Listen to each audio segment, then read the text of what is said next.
Ito na, Adi. Magpakal agad sa mid lane. Uy! Tumalon Tumalon agad! Tumalon Grabe agad. naman! Level 1 pa lang to. Meron nang mababawi yata si Shocker doon sa may mid lane. Yung Valentina, binigyan ka agad. Grabe, gigil na gigil yung game lab maggigante. Oo, no? parang Parang ano babawi kami ngayon kasi pagkapasok pa lang natin, talon, tapos biglang second skill ng Farsa. Hanggang ano, pinauwi agad. Siyempre, malaking ding advantage din yun soon sa level 1 or dito sa ating matchup sa mid lane. Kasi mauna magpa-level 2 agad sa Aizawa habang si Carl naman ay naandito sa may mid lane with that Diggy. Tamang tanim-tanim lang ng kanyang mga bomba. At syempre, yung backshot natin si Mark TZ. Nagpo-focus muna sa kanilang mga jungle area. Both ang ating jungler, Takinaga and Mark TZ. Tamang ano lang, objectives lang muna. Kuha muna tayo ng mga bagay na kailangan natin. Saka tayo pumasok. Parang mini-mirror nga nila yung nagiging rotation ng bawat isa. And actually, medyo nagulat din ako sa rotation nito ni Carl. Pero kasi yung usually pag dig yung pinipick mo, tapos strong yung mid lane mo, usually hindi direkta na agad ng ano eh, gold lane, di ba? Pero ang ginawa dito ni Carl, since alam niya na mangpupok talaga dito si Aizawa at si Steve, inalagaan niya muna, sinecure muna nila yung purple buff dito ni Mark TZ. Pero Takinaga, kung makikita mo dito, sa may bantang taas, mukhang gusto ng Game Lab kumuha ng isa pero hindi pa mangyayari yun. Munti ka na doon pero napilitan siyang gamitin yung flicker niya doon para makatakas doon sa potential gank na gagawin ng Game Lab. Pero in 2 seconds, the turtle is now up for grabs for both sides of our team. Si Ferds, medyo na pati kanyang Saraga armor pero may pumasok and Feathered Airstrike coming in. Feathered Airstrike nilatag na nga dito at makukuha pa doon si Mark TZ. Imbading with that first blood. Tapos masisecure pa nila dito yung turtle. Ang galing nung pagkakapasok dito ni Steve, talagang nakakuha niya doon si Mark TZ. Although available yung retribution ni Mark TZ, pero kasi nagkaroon ng crowd control ang Game Lab doon. Kaya si Imbading nakakuha ng turtle. At first blood pa doon sa jungle. And thankfully, cooldown yung retribution na Takinaga. Kaya sila pa rin nakakuha ng objective. Yun nga. Actually, Ito na ngayon, parang pinapakita na talaga niya. Pero sa ngayon, yung kalamangan dito ng Game Lab, hindi pa rin naman ganun kataas. So, Marami pang even pwedeng game pa to. mangyari. Marami pang pwedeng Oh, mangyari. saka unang turtle pa lang naman yon at 3 minutes pa lang. So medyo hindi pa to favor sa Game Lab dahil medyo yung objectives pantay pa rin naman in a way kung tutuusin.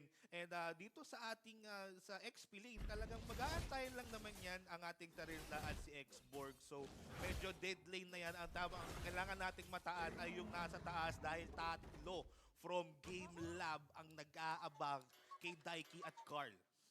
Tinitignan ko nga kanina sa minima, parang may gusto silang mangyari dito sa may bandang taas kasi nakapwesto na si Aizawa, nandun na din si Steve nag-aabang. So, kung lumalim dito si Daiki ng kahit konti, kung pumunta man siya, pumasok man siyang ganyan para mag-try mag-clear, talagang mabibigyan dahil yun na nga nila pag na ni Aizawa yung Feathered Airstrike. Yung Feathered Airstrike hindi na lang ginamit din pang clear. Ginamit na rin pang zone kay Daiki para hindi nga naman makapasok.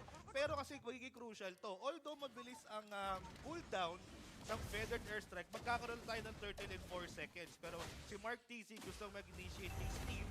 At ito na yung turtle. Inunahan na nga ni Takinaga. Hinihila na doon sa kanilang side o sa kanilang area at andito na rin ang members at 5 miyembro ng Game Lab ang naandito sa turtle. Talagang zone out ni Imbading. Ito nga members ng RQ Kateprod ako pa rin ng turtle. Mukhang mahahatak dito si Imbading. Maabutan nga kaya siya pero makakatakas pa rin dahil may Feathered grabe naman Airstrike. yun. Dito si Aizawa to zone out the members of RRQ Kaito and members ng Game Lab. Makakatakas sila dun sa clash na ina-attempt ng RRQ Kaito. Yung tipong gusto mong makipaglaban, sabi ng RQ Kaito, pero naandun si Aizawa para i-zone out, hindi makapasok doon sa AoE ng Feathered Airstrike. Saka, saktong-sakto din yung paggamit ni Imbading sa flicker. Konting-konti na lang Gapiso na lang. Piso na lang yung buhay niya. Nabuhay pa. Ganun talaga ang kanilang kailangan dito. Kailangan din mag-ingat at kailangan din nila protektahan ang isa't isa kung gusto nilang makakuha ng unang panalo dito sa serye dito sa ating week number 1 ng day 2 ng MDL. And ito na naman yung yung rotation ng Game Lab, 4 na andito sa main gold lane. Dito zone out na naman ni Aizawa ang tatlong miyembro ng RQ Kaito with that feathered airstrike. Unti-unti na rin siyang sumasakit dito Sumasakit na nga. Tapos, bibigyan nila kaagad dito si Carl tsaka si Daiki. Saka talagang iniingatan nila. Kailangan nila to si Yuk TZ din when it comes to dealing damage pagdating sa clash. Yes, alam natin, pwedeng mag-sustain dito si Ferds with that X-Borg, lalo na pag may Firaga armor pa na syempre si Mark TZ with that back siya. Pero magkakaroon yata ng bakbakan dito sa may river side, sa may mid lane. Pero merong tali, si Takinaga ay makakatakas muna. At balik tayo doon sa may rotation na meron na ginagawa ng Game Lab. Magkasama lang si Steve, si Yuk TZ at si Takinaga lagi. At ngayon sila pupunta naman ng middle lane. At mukhang tatawid to sa baba. Tatawid sila sa Prepare baba na ngayon. sila para sa turtle. Pero ngayon nagkakapukan yung pareho nating kupunan. Nakikita natin dito, si Aizawa, ginagamit niya lang talaga yung feathered airstrike niya para mag-zone out. Pero si Imbading dito, gumamit na siya ng penalty zone at alam niya ng RRQ Kaito. Oy, Mukhang may ganun yung mabibigyan, inakap na.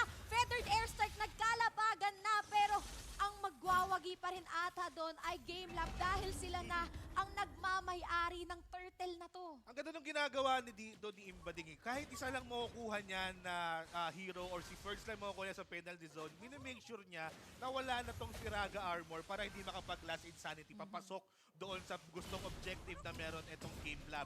And also si Aizawa, kahit wala pa siyang kill dito, evidently kitang-kita mo yung paggamit niya ng feathered airstrike. Pag yan nagkaroon ng late game or mid to late game items, kailangan na rin mag-ingat kasi sumasakit din to overtime and makita natin yung kanyang item build although hindi pa namamatay ang ating isa pa lang technically ang patay dito sa ating Land of Dawn. Si Mark TZ pa lang with that first blood kanina. And makikita natin ang rotation na naman ng Game Lab na nasa taas. Lagi nilang binabantay itong si Yuk TZ. Gusto talaga nilang basagin tong first year turret dito sa may bandang top lane. Gusto nilang maging mas komportable yung buhay dito ni Yuk TZ. Pero dito sa may bandang gitna, may mangyayari na naman. May yakap pero ginamit na doon yung times journey para makataka sila. Takinaga parang ayaw pa pero last insanity doon ni Ferds. Makakakuha siya ng higante para sa kanyang koponan.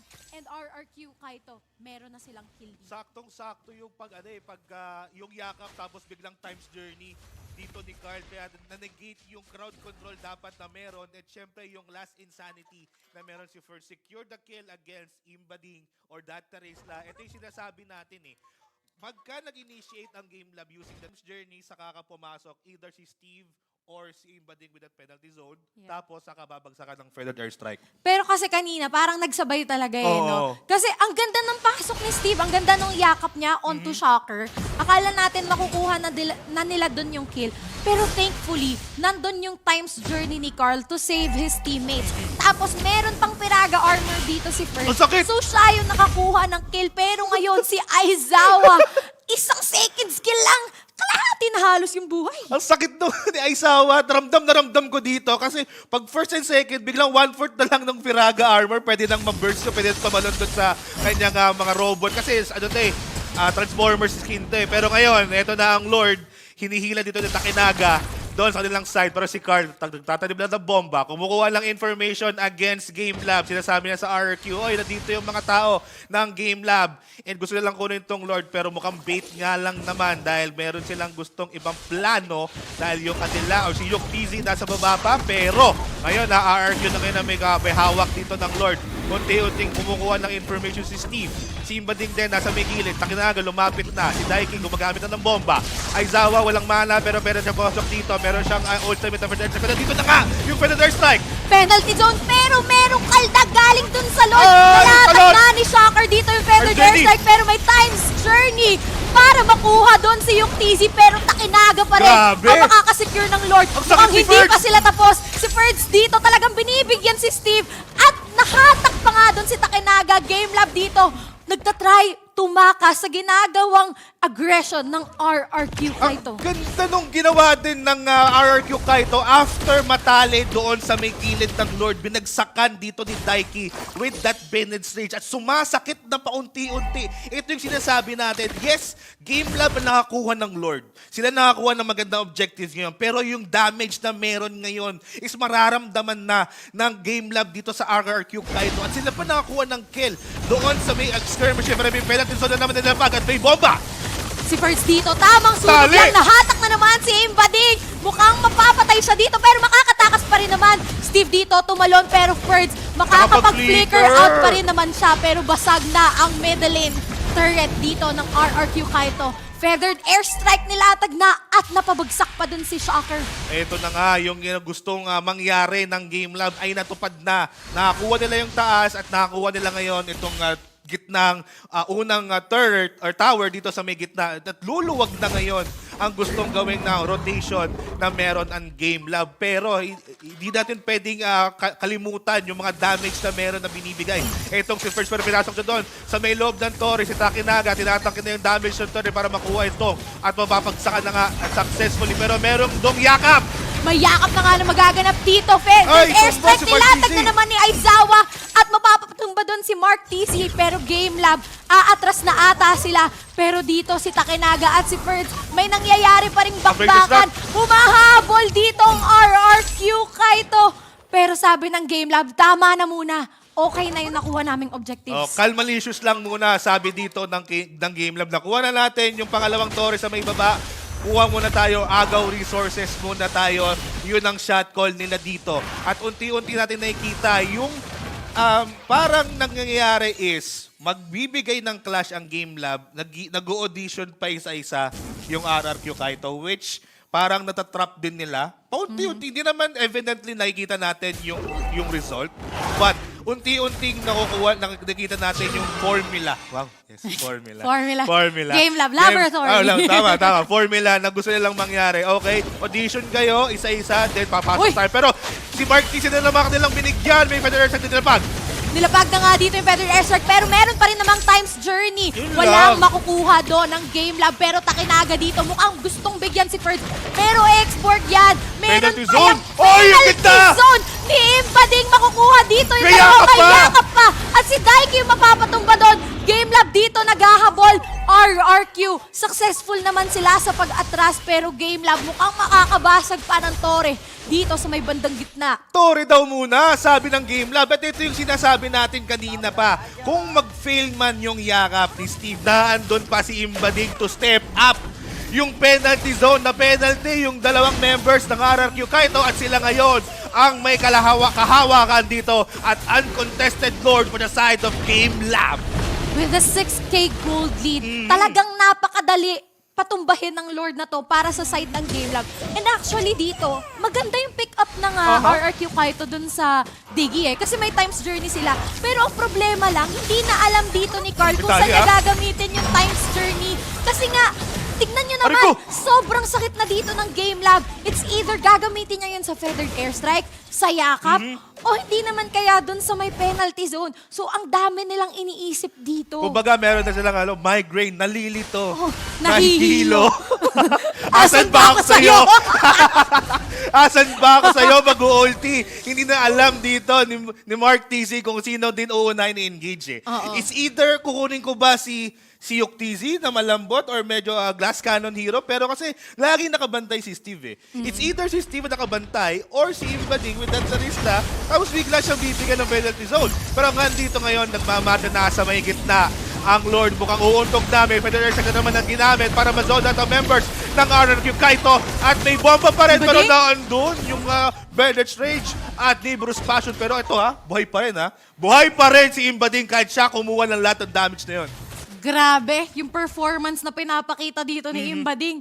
Step up na? Sabi niya kasi talaga, sabi ni Antianara, mag-step up ako. Ayan na. Di eto na. Mukhang ito na yata yung Game Lab 2.0. Pero Papa K, sinasabi natin kanina, meron ngang late game assurance tong RRQ. Oo, meron. Kung imagine natin, di ba, ang laki na nung kalamangan ng Game Lab, pero hindi pa rin sila makabasag ng inhibitor turret. Kasi Beatrix to. Tapos meron pa ditong Valentina na Arico! unti-unti na. Ang sakit! Grabe! Ang sakit nun, Ferds. Tinanggap niya lahat ng sakit na nararamdaman ng game Yung lab lahat ng kahapon. bagsak ng Oo. bomba. Lahat ng bagsak ng bomba, yung mga skill ni Aizawa, sobrang ang sakit eh. Yun yung Arouch. Yeah, a Ratch. Actually, sasabihin ko pa lang kanina, nag-scale na si Shocker. Oo. Pero kasi sa pinapakita dito ni Aizawa na performance, sobrang sakit na niya. Tapos Parang sobra nasa yung taas na lamang. Oo. Parang medyo mahihirapan dito yung RRQ Kaito na bumawi. Kailangan talaga nilang i-extend tong laban na to, which is what they are doing right now. Kasi habang patagal ng patagal, si Mark TZ, nagfo-fall off na yung kanyang power spike. Oo, nawawala na yung kanyang, yung ano nga niya, yung pag-sustain na, hindi na rin niya kaya kasi nga, ang sakit na ng damage si Aizawa, naandun yung crowd control na meron ang Game Lab. TPs. At tumitipi-tipi na with the RRQ stickers ang Game Lab dito. Kasi ang dami nilang crowd control eh. Meron kasi Steve. Meron kang Takinaga with that taunt. Meron kasi Invading with that penalty zone. So, si Carl ngayon, nalilito na nga, nagkakaroon na nga ng migraine. Hindi na niya alam kung saan siya mag-ulti. Kasi pag nauna siya mag-ulti, ano ba pinaka-importante? Yung yakap, penalty zone, o yung taunt? So, doon na siya nagkakaroon ng dilemma. Yan. Oo. Dilemma. Yun ang dilema niya, kung sino yung uultihan niya. Oo. Pero RRQ Kaito dito, hindi sila papahuli ah. Pumipwesto din sila sa Lord. Ayan Kahit na ang laki ng kalamangan in terms of gold ng Game Lab, gusto nilang I-contest. kumistil. Oo. Kukontest nila tong turtle na to. Actually, kaya naman Lord nila na to. Kaya rather. naman talaga nila mag-contest dito. Tamang proper of layering ng skills lang na pwede dito ang RQ Kaito. Kaya nilang bumawi. Kasi nakikita natin, evidently, yung damage dead output na meron si Daiki with the penetration at Rimuru Specialist, nararamdaman na rin dito ni Imbadig. Pero yung merong penetration na naman at nilapag dito, nasa gitna na ng labanan. Pero nababak dito ang Game Lab nandito dito RQ Kaito. Tingnan natin ano mangyayari. Sino makakuha ng Lord dito. Pangatlong Lord na to, Adi. Nandito si Ferds. Dito taunt niya. At pumasok si Imbadig. May penalty zone nga siyang magagawa doon. Pero Times meron journey. pa rin namang times journey si Steve dito. Hinahabol si Daiki. Pero yung TZ, mabibigyan. Nandito pa ang feather the extract ni Aizawa at mahuhuli nga nila din si Grabe. Shocker. Si Yuk TZ nakuha niya pa yung Yung middle- inhibitor turret doon. Sa may Sa may mid lane. middle lane. So, para sa RRQ Kaito, parang need nila mag-back away dito, Papa K.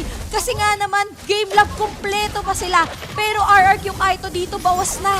Na-fake doon. Kala nila siguro, kala ng RQ Kaito magbaback na dito ang Game Lab. Pero Talo na naman. nandoon pala si Yuki sa may gitna. Pero nandito na naman. Nagbabagsakan na lang Feather Extract with the last Insanity. Pero yung Lord, medyo kalati ng buhay. 1/4 na lang. Sinong makakuha? Mukhang Takinaga pa yata. Pero nandito agad si Impading. To the rescue, sinecure na ang Lord. May bakbakan pa sa may gitna. At sumibaba. Si Takanaga nga dito, gumawit na ng taunt. Pero Okay, meron si pa rin Shrek, ang namang sakit! times journey. Pero ang sakit ng Appraiser's Marky, Land. At matatapos tumulong pa ka nga na. ni Steve. Andito na si Aizawa para habulin si Mark TZ. At dalawa ang mapapatumba sa side ng RRQ Kaito. Game Lab dito, unti-unti nang magmamarcha. Hindi na nakapag-rolling in the deep. Etong si Mark TZ palayo. At ang ganda ng ginawang initiation din coming in from Game Lab. Alam nila, okay, unti-unti na. Ito yun yung audition na ginagawa ng RRQ Kaito or yung formula ng Game Lab para sa RRQ Kaito. Sige, unti-unti kayong pumasok sa amin at unti-unti na rin pumapasok ang Lord sa may gitna. Mukhang gusto lang tapusin ito ng Game Lab. Meron ang Feathered Airstrike coming in. Penalty zone ginamit na naman para dito Oy! kay Ferds. Ferds Natali. dito, hindi na rin makatakas. Pero natalian dito si Sustain, Takinaga. Pero si Ferds, mapapop ang kanyang immortality. At mukhang makukuha nga siya tamang pop lang dito ng Piraga Armor. Journey with ulit. that times journey na naman at may talo na naman gamit ni Nayakap Steve. si Daiki. Naakap niya dito si Daiki. Pero tamang depensa lang from the side of RRQ Kaito. Steve buhay pa. Pero buhay pa dito. Ay, di na si pala. Hindi na. Mapapatumba na dito si Steve. Tower Pero lock. feathered airstrike ginamit na. Tower lock na para sa side ng Game Lab. And Game Lab takes the win against RRQ.